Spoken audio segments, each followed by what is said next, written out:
Здравствуйте, вас приветствует помощник прокурора Янтиковского района Жестянкин Игорь Дмитриевич. Сегодня я хочу рассказать вам о деятельности нашей прокуратуры. В феврале-марте текущего года нами проведена проверка о социальной защите инвалидов. В ходе проверки были выявлены нарушения в нескольких организациях нашего района. Так, в соответствии с законодательством о социальной защите инвалидов, для работников инвалидов предусмотрен отпуск продолжительностью 30 дней.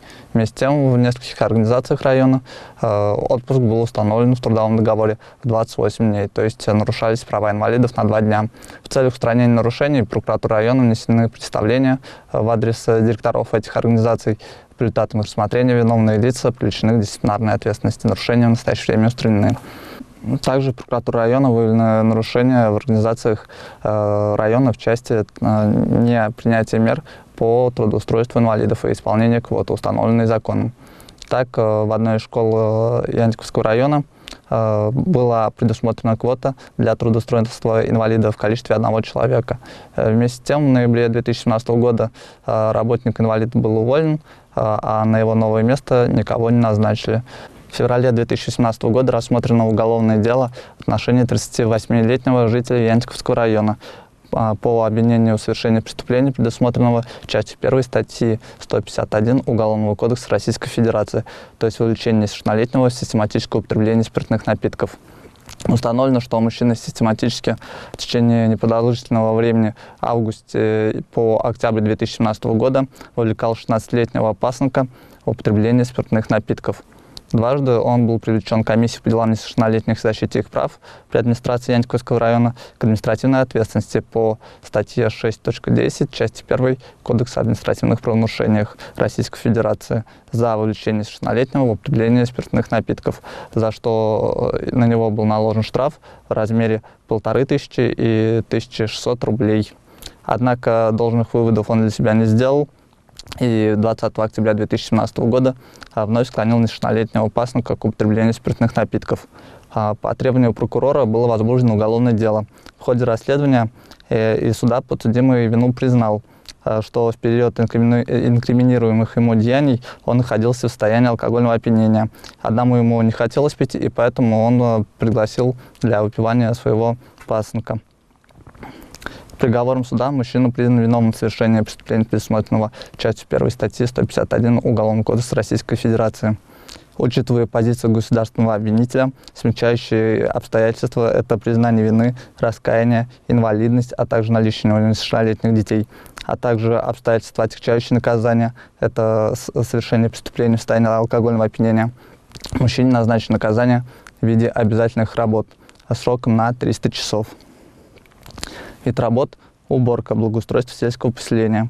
Контроль за исполнением работ осуществляет администрация сельского поселения и уголовно-исполнительная инспекция. В случае нарушения трудовой дисциплины, невыхода на работу, будет решен вопрос о лишении, о замене наказания ему на лишение свободы. Прокуратура Янтиковского района в рамках мониторинга информации, размещенной в сети интернет, выявлен сайт, на котором размещена информация о возможности приобретения контрольно-измерительных материалов, представляющих собой комплексы заданий, стандартизированные формы для проведения государственной итоговой аттестации, то есть ЕГЭ. Контрольно-измерительные материалы выдаются обучающимся и используются ими в соответствии с порядком проведения государственной итоговой аттестации, которые утверждены приказом Министерства образования и науки Российской Федерации. В соответствии с пунктом 31 порядка вскрытия экзаменационных материалов до начала экзамена, разглашение информации, содержащейся в контрольно-измерительных материалах, текстах, темах, заданий, недопустимо. Кроме того, в соответствии с законодательством Российской Федерации об образовании, проведение государственной итоговой аттестации, в том числе предоставление КИМ для ее прохождения, является бесплатным. Порядок разработки, использования, хранения и транспортировки КИМ направлен на исключение их преждевременного вскрытия и их распространения. При таких обстоятельствах сведения, размещенные на указанном сайте о возможности приобретения контрольно-измерительных материалов для ЕГЭ, могут вводить в заблуждение неопределенный круг лиц относительно возможности их приобретения, а также могут образовать состав административного и уголовного правонарушения, в том числе по статье 159 Уголовного кодекса Российской Федерации, то есть мошенничество. Учитывая изложенные обстоятельства, а также федеральные законы, в соответствии с которым запрещено распространение информации, за которую предусмотрена уголовная и административная ответственность, прокурор района обратился в суд с заявлением об ограничении доступа к указанному сайту. По решению Урмарского районного суда доступ к указанному интернет-ресурсу ограничен. За распространение и размещение экстремистских материалов предусмотрена административная и уголовная ответственность. Так, за публичные призывы к осуществлению экстремистской деятельности, в том числе совершенные с использованием средств массовой информации, предусмотрена уголовная ответственность по статье 280 Уголовного кодекса Российской Федерации, санкции которые составляют лишение свободы сроком до 5 лет. Статьей 20.29 Кодекса об административных правонарушениях Российской Федерации предусмотрена административная ответственность за массовое распространение экстремистских материалов, включенных в опубликованный федеральный список экстремистских материалов, а равно их производства или хранения в целях массового распространения, в том числе путем сети интернет. Также могут быть использованы ресурсы, как социальные сети. Под массовым распространением экстремистских материалов понимается в том числе размещение такой информации на различных форумах. С федеральным списком экстремистских материалов можно ознакомиться на официальном сайте Минюста.